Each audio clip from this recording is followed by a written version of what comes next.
I recorded a conversation with this week's guest, Paul Slavin, who is CEO of Open Road Integrated Media.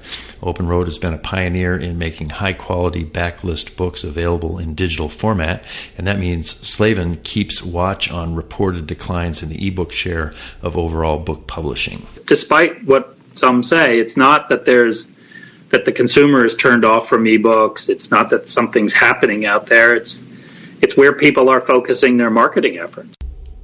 I had hoped to do something more like a normal show today, but as the day wore on, it was clear that I am going to have to abbreviate it. I'll have some of my homemade bumpers as last week, and I'm going to present the interview first and then follow it with audio excerpts from The Verge's excellent coverage of Amazon's announcement last week of really a dizzying array of new Alexa-powered devices. Dan Seifert was there at the Amazon Domes in Seattle, filing immediately after Dave Limp's overview of the products. I have covered events like that in the past. I know how challenging it is to record first impression videos without a script, and never mind when there's not just a few devices to talk about, but well over 50. Dan's work under that pressure shows him to be a talented tech journalist, and I like how he isn't afraid to express his personal enthusiasm for some of these cool new devices. With that, let's turn to the interview. Do-do-do-do,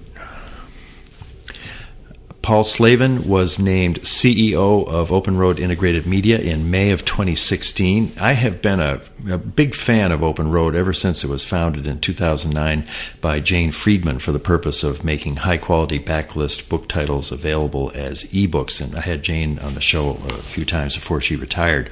When I last spoke with Paul Slavin in January of 2017, he was aspiring to lead Open Road to its first full year of profitability.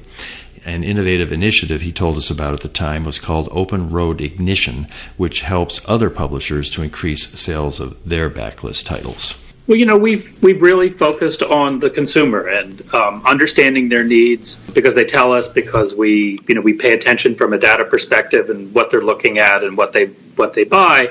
And we noticed over time that as good a catalog as we had of 12,000 or so books, there were just plenty of things we were not able to fulfill for them. I always use the example of somebody who happens to really dig Amish romance, of which there is, a subset out there that really likes that. Well, we only have 40. And somebody who likes Amish romance can read one a week, and we're going to run out of them very fast. So the genesis of it is how do we provide them with more things that they desire, more things that they love? Because, again, and you'll hear me say this over and over again, we are about satisfying as best as possible the needs of our consumers, whether they are what we characterize as owned consumers or rented consumers. We want to give them, obviously, what it is they want. What happened very quickly is we realized that we could sell other publishers' books with great alacrity, right? We discovered that we could increase their sales very dramatically in an area that many of them, from a resource perspective, just couldn't get to. I respect the fact that most publishers are about their new books and getting their new books out. But we don't draw that distinction really between front list and backlist. We just want to give our consumers things that they love and as much of it as possible.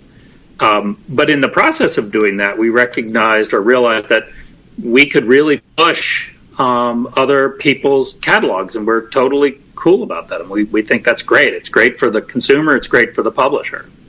How many publishers do you have participating at this point? I think right now we have just under 15, with at least another 15 in what we characterize as our pipeline about to come on. And are they big and small? Genre? Yeah. Mm-hmm. They're from Houghton Mifflin has been a terrific partner. Grove has been a terrific partner. Casemate, Akashic, Skyhorse. We have a lot of really strong partners, and we work with them very closely, and we try to deliver good metrics to them, and we are delivering, without exception, we are delivering significant increases in sales to each one of those publishers. How many titles have been involved so far? So we have about 5,000. And really, that's 5,000 that we've acquired pretty much from spring. It wasn't until spring of 2018 that we really ramped this whole process up, and we were experimenting before that.